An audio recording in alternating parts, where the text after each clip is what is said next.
doing it this way because my technology won't allow me to do it in class. Hey guys, my name is Abbi Wasielewski, and today I will be presenting on Thomas Lux. He was an American poet born to working class parents in December of 1946. He was born in Massachusetts, so he grew up living a normal American lifestyle. You know, he was no different than you or I. He grew up on an American street and went to an American school. But because of this, he was able to kind of write what he knew. He took his life or he turned life into poems. Maybe not necessarily his life, but it was American life. It was stuff that we would all understand. He took basic human life and turned that and told that from a storyteller's point of view. One excellent example of that can be seen in his poem, I Love You, Sweetheart, which I have here. I love you, sweetheart. A man risked his life to write the words. A man hung upside down, an idiot friend holding his legs, with spray paint to write the words on a girder 50 feet above a highway. And his beloved, the next morning driving to work? His words are not meant to be so unique. Does she recognize his handwriting? Did he hint to her at her doorstep the night before of something special, darling, tomorrow? And did he call her at work, expecting her to faint with delight at his celebration of her, his passion, his risk? She will know I love her now. The world will know my love for her. A man risked his life to right the world. Love is like this at the bone, we hope. Love is like this, sweetheart, at all sore and dumb and dangerous, ignited, blessed always, regardless, no exceptions, always in blazing matters like these, blessed.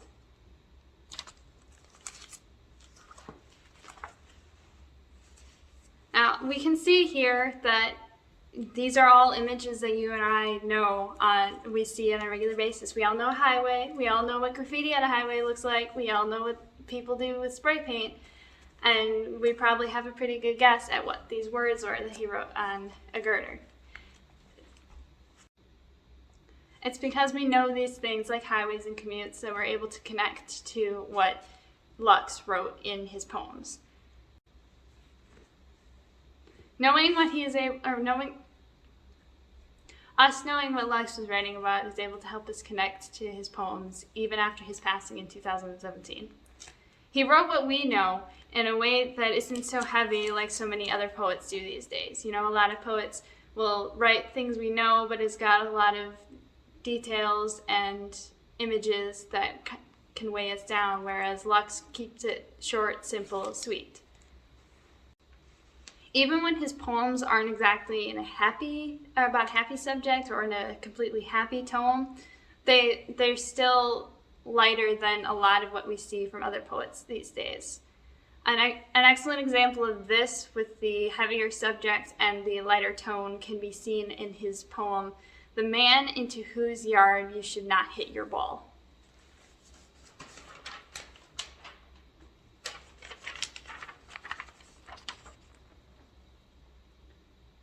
The man into whose yard you should not hit your ball.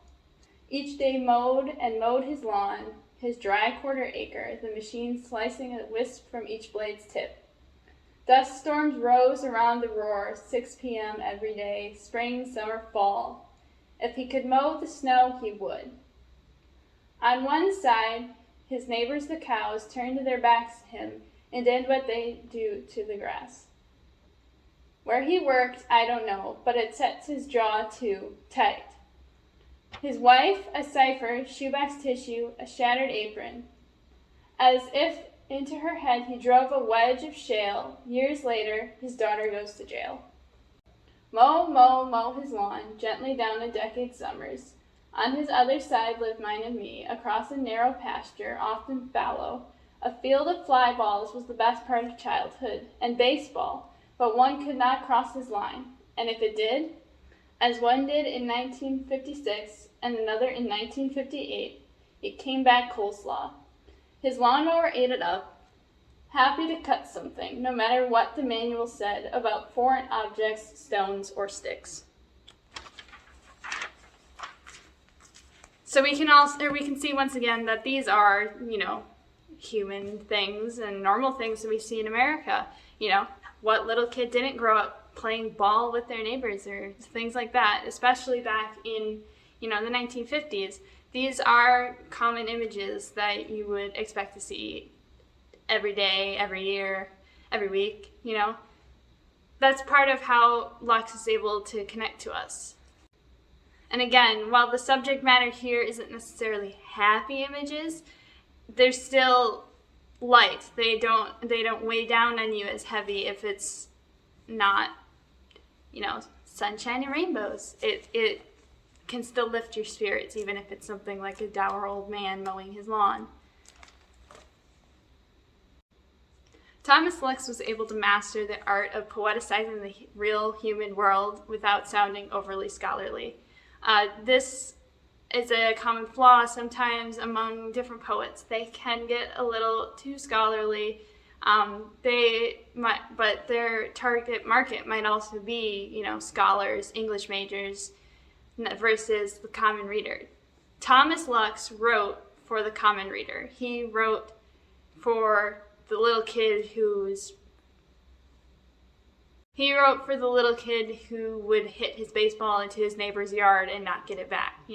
He wrote it for the common man. He was not aiming for big essays awards or big meaningful poetry awards. He just wanted something to connect to his readers, something that his readers could connect to on a personal level versus, some sort of far off image that they can never find themselves in. They would never find themselves in that situation. They wouldn't, maybe not even know what he's talking about. It could be a completely out there concept to them that they don't understand it, but it's got pretty language and it's in these blocks and stuff, so they don't connect to it. They just go, oh, that was nice writing, now can I read something that I understand?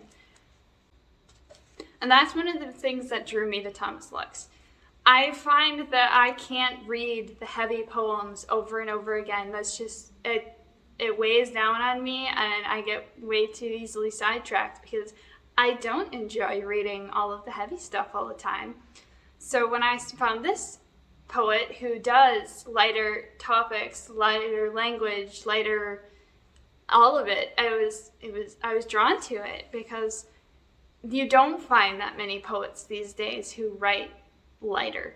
There are so many poets out there who write in heavy scholarly languages, and I appreciate having authors like Thomas Lux who will write in the common man's language for the common man to read. So that's just one of the things that I learned about Thomas Lux in this assignment that I thought was really great, and I definitely would be interested in reading more of his works and more works by poets like him. And I hope I was able to give you guys a little bit of information too onto who he is and what he wrote. I definitely will be looking to see if I can get a book of his poems. Thank you guys so much.